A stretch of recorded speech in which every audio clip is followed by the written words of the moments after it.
কুল আউযু বিরাব্বিন নাস মালিকিন নাস ইলাহিন নাস মিন শাররিল ওয়াসওয়াসিল খান্নাস আল্লাযী ইউওয়াসবিসু ফি সুদুরিন নাস মিনাল জিন্নাতি। কত নাস কেন? নাচতে কইছে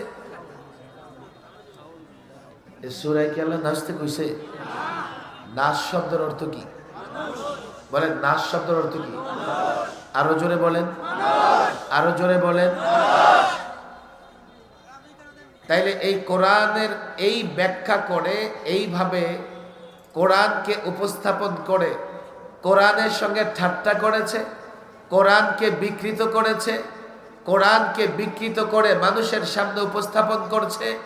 আহা, এই ব্যক্তি এই কাজ, এটা পাক না না পাক?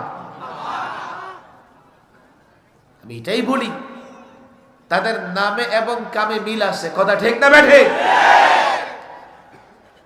আমি উদাহরণ একটু পরেই যেতে চাইছিলাম।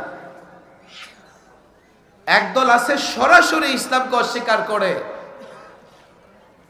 আরেক দল আছে ইসলামকে তো অস্বীকার করে না, ইসলামকে মানার কথা বলে, কোরআন সুন্নাহ বিশ্বাসের কথা বলে, কিন্তু কোরআন সুন্নাহয় যে আয়াতগুলো তার বুঝে আসে না, যে আয়াতের মর্মার্থ সে বুঝতে ব্যর্থ, কিংবা যে আয়াত তার অবস্থানের বিরুদ্ধে, অর্থাৎ সে কিছু কাজ করে যে কাজগুলো কোরআনের ওই আয়াত দ্বারা হারাম প্রমাণিত হয়, কোরআনের কোনো আয়াত দ্বারা নিষেধ প্রমাণিত হয়, আহলুস সুন্নাহ ওয়াল জামাত ওই আয়াতের যে ব্যাখ্যা গ্রহণ করেছে, তখন সে ওই ব্যাখ্যা গ্রহণ না করে নিজের মত মতো, নিজের স্বার্থের পক্ষে ব্যাখ্যা গ্রহণ করে কোরআনের উদ্দেশ্য থেকে দূরে সরে যায়।